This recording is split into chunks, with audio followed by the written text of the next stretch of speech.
Привет, друзья! Хочу записать цикл. Будет называться примерно так. Россети один год с начала пандемии. Первую серию назову, наверное, так. Неудачники-кидалы или кидалы-неудачники, что-нибудь в этом роде, пока не знаем. То есть мы сначала вспомним все произошедшее, начало этой пандемии, начало, собственно, истории моего канала. Немножко я там сокращу, скомпилирую, просто для вспоминания. И потом буду вторую часть, возможно, третью, как получится, я не знаю. Все будет зависеть, опять же, от вашей активности на канале, потому что, честно говоря, бывает демотивируюсь, почему иногда долго роликов нет. Дальше будем говорить, что после этих всех событий происходило. И что вообще, чем закончился весь этот год, к чему мы пришли в Россетях. То есть сначала пандемии, сначала заботы о сотрудниках, великих выплат, попыток кидала, неудавшихся кидал. Почему так произошло, возможно, предположения мои будут чисто. Мнение, тогда я молчал, тогда было время прострации, да и не канал у меня был, я просто видео записал с реакцией, да, на события. Не хотел я там канал или что-то делать, на самом деле. Меня сделали блогером, принудительно, можно сказать. Потому что, это я вам все расскажу, сейчас зачем буду рассказывать. В общем, смотрите первую серию. Досмотрите видео до конца, пишите комментарии, ставьте лайки. Надеюсь, будете ждать продолжения. Если будете, ставьте лайки. Да, сделаю вам тайм-коды. Каждый раз я в первом закрепленном комментарии об этом вам указываю, но многие, наверное, не знают. В описании есть циферки, тайм-коды с описанием. Там, если вам лень, мое вступление, например, долго, часто. Да, не могу я еще сделать тут нормальное, быстрое вступление. Я с этим буду работать, стараюсь. Я начинающий, вынужденный блогер, стараюсь каждый раз вам что-то как-то лучше делать. От вас нужна отдача, пишите критику. Чего сделать лучше, чтобы я работал над собой, вы поймите вот это. Вот, тайм-коды, там, откуда начинать, можете смотреть, там, описание. Если долгое вступление пропустите, смотрите сразу с начала контента. Здесь будет выступление Левинского, то, что он обещал, то, что на самом деле произошло, о чем я говорил когда-то в самом начале, когда случилась вся ситуация с Кидаловым на деньги, да? Или не с Кидаловым, поговорим мы об этом в следующих сериях, будем рассуждать, почему так произошло, что они говорили мне, почему так произошло, и, в общем, сделаем выводы. Запишу 2-3 серии, 4, как получится. Все зависит будет от вас. Приступайте к просмотру, досматривайте до конца, ставьте лайки. Генеральный директор по Россети Павел Левинский, прошу. Добрый день, уважаемые коллеги. Рады видеть всех на нашей конференции. Действительно, тема очень актуальная, тема насущная. Каким образом нам удалось пройти пик распространения коронавирусной инфекции. И я вкратце как раз расскажу, как сложившаяся ситуация повлияла на работу электросетевого комплекса страны. В первую очередь, это вопросы, связанные с защитой жизни и здоровья наших работников, нашего персонала. Это крайне важно. Хочу отметить, что уже к середине марта порядка 40% от общего числа сотрудников группы Россети, это порядка 90 тысяч человек, были переведены в удаленный режим. Контроль за дистанционной работой сотрудников осуществлялся с первого дня перевода в новый формат и сохраняется по сей день. Конечно, основной производственный персонал, ему невозможно находиться на дистанционной работе.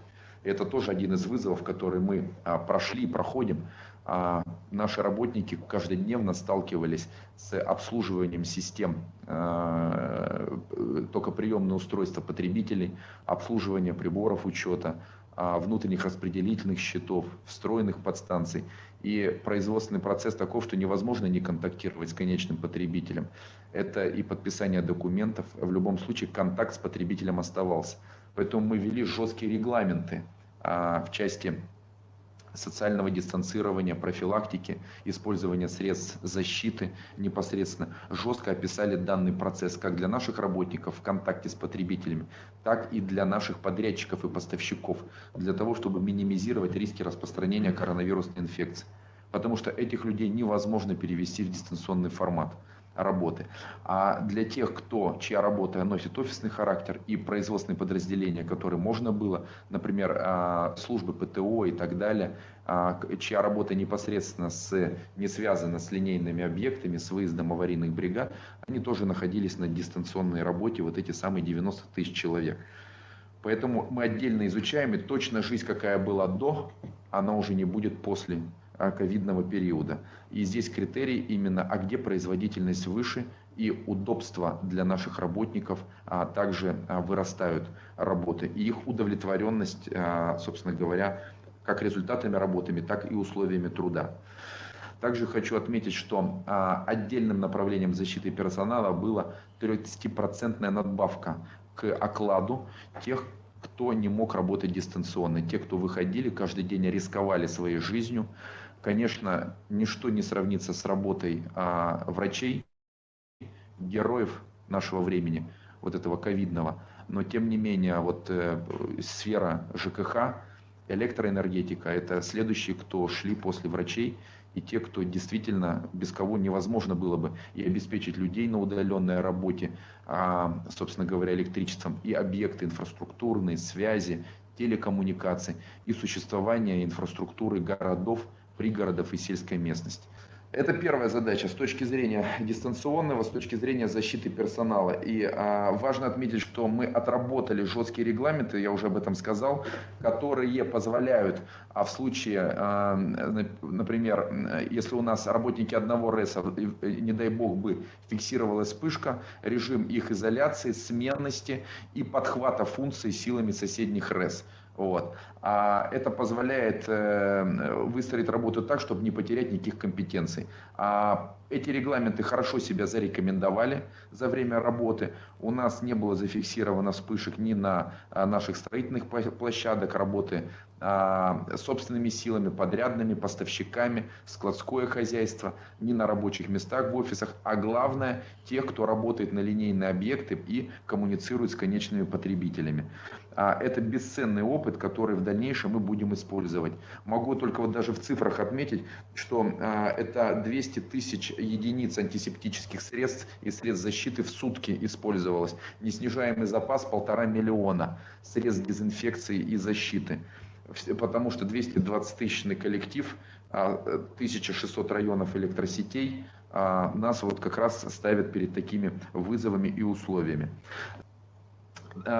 Если говорить, сколько было обработано обращений в контактные центры по стране, это почти 1,5 миллиона звонков. При этом важно отметить, что, и Юрий Владиславович об этом отметил, наш безусловный приоритет – это и выполнение ремонтных программ и критически важной части инвестиционных программ. Здесь никакого снижения или сбоев зафиксировано не было. Более того, если говорить по параметрам надежности, если сравнивать период с 1 марта текущего года с прошлым годом, количество отключений сократилось на 3%, а на 5% у нас уменьшилось время восстановления технологических нарушений. Сегодня оно составляет 1,46 часа в среднем по стране. Соответственно, то есть все наши показатели в части надежности, бесперебойности в такой тяжелый период, который до сих пор, хочу отметить, что сохраняется, были выполнены, что также для нас наиболее ответственно. И важно, могу сказать, что эта практика, что кто не был на дистанционной работе, поддержка в виде 30% надбавки, это для нас тоже крайне такая важная мера и мера по поддержке работы наших сотрудников.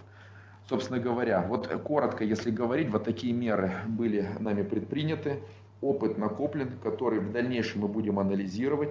Только возможности по дистанционным сервисам, по цифровым сервисам позволяют сохранить управляемость, раз, повысить эффективность за счет оптимизации бизнес-процессов, повышения производительности труда, два, а третье, наоборот, выйти из кризисных ситуаций более сильными, получить и дать рынку дополнительные новые сервисы, нетарифные источники дохода, которые монетизируются и которые увеличивают капитализацию и финансово-экономические параметры компаний, включая и особенно важно такие инфраструктурные, крупные, энергетические, как мы. Спасибо. Новости Россетей, да. Павел Левинский, как вы знаете, глава нашей Россетей, много чего наговорил. Сначала коронакризиса, особенности о заботе о сотрудниках и все остальное, и какие мы молодцы, и как мы спасаем и людей, и врачей, и больницы, и вместе с космонавтами, и врачами боремся, песню записали, все остальное. И как они о нас хорошо заботятся в этих условиях. Я уж не знаю, как всем, но товарищи ЛБшники со всех МРСК, соответственно, с дочерних компаний Россетей. Надеюсь, в комментариях Ага пишет ответ на вопрос. А была ли произведена хоть раз обещанная господином Левинским, как она, оплата, надбавка 30% всем тем сотрудникам, кто остается на рабочих местах, обеспечивает непрерывный рабочий процесс. Даже сейчас зачитаю, как она тут. Так. Поручил генеральным директорам дочерних обществ взять на личный контроль выплату 30% надбавки персоналу, стоящих на рабочих местах, непосредственно обеспечивающих надежность электроснабжения, непрерывность производственных процессов. Да-да, господа ЛБшники. Попросил провести дополнительные беседы с персоналом на неукоснительное соблюдение правил режима самоизоляции всеми работниками группы Россети. Александр Новый поблагодарил персонально руководство группы Россети за качественную работу по защите сотрудников, мгновенную реакцию на любые запросы, связанные с обеспечением надежности, надежного электроснабжения потребителям медицинских учреждений, о защите сотрудников, да. Вот особое внимание в своем докладе Павел Левинский уделил участию группы по борьбе с COVID-19 в профилактических мерах по защите персонала и потребителей. На особом контроле находятся технические присоединения. Да ладно. В ходе совещания глава Россетей подчеркнул, что планы группы по подготовке к предстоящему сезону пиковых нагрузок в любом случае выполнены будут в полном объеме без изменения сроков. Им хорошо в кабинетах обещать. Они все там молодцы, но чьими руками они это все сделать обещают, на тех, как говорится, срать они хотели. Много чего там, как обеспечает нас средствами индивидуальной защиты в борьбе с коронавирусом, как нам платят деньги за такую работу нелегкую, за то, что мы спасаем производство, скажем так, обеспечиваем непрерывность передачи электроэнергии, аккумулируем непрерывность технологических циклов, обеспечиваем, главное, непрерывность денежных потоков в компанию. Да, для господов акционеров, коим я являюсь тоже, покажется, что это вроде бы хорошо. Меньше денег платят, больше денег остается в компании, и потом, соответственно, распределение прибыли. Ну вот уже 5 лет я пытаюсь разговаривать с начальством, со всеми остальными. К чему все это идет, к чему приходит. Во многих уже областях, по крайней мере, в подразделениях МРСК центра и Приволжья просто не остается работников. И сейчас вот еще такой момент наступил, где все эти их очередные обещания, где все их слова и сказки становятся открытыми, да, все становится видно людям. Сейчас вот кто мне не хотел видеть, не хотел глядеть, уже все понимают, когда всех кинули, когда ни о ком не заботятся, никакие средства индивидуальной защиты не выдаются, ничего не производится, не ограничивается. Контакты персонала друг с другом и с потребителями, потому что, как нам написали, мы должны осуществлять работу непосредственно связанную с технологическим процессом. Но нет, пока те у нас сидят дома, люди, господа ВБшники, у нас ездят работать за всех. Как и за сбыт посылают работать, да, и все это за бесплатно. Как и за РЭС, когда ты работаешь, в общем-то, в службе подстанций, выезжаешь в деревня, в сбыте пишут распоряжение, задание выехать на списание счетчиков по домам, в деревнях, ходить какие-то опоры подписывать. Очень важно сейчас вот это все. Особенно опоры, старенькую циферку переместить на новенькую, более свеженькую циферку, по деревням ходить, где люди каждый день подходит, а что вы тут делаете, опоры менять хотите или нет. Каждый подойдет, каждый раз спрашивает, говорит, да нет, просто циферка рисуем. Опоры у вас еще и старенькие постоят, цифровизация у нас нынче опоры не нужны, говорят, все. Вот. Работаем в условиях без выходных по 12 часов. Переработка максимальная годовая переработка уже давно захлебнулась, уже выше. Уставшие, не выспавшиеся, с хронической усталостью, по 12 часов без выходных. Это уже 2,5 месяца, 1,5 месяца вообще без выходных, сейчас чуть полегче, с половинчатыми выходными.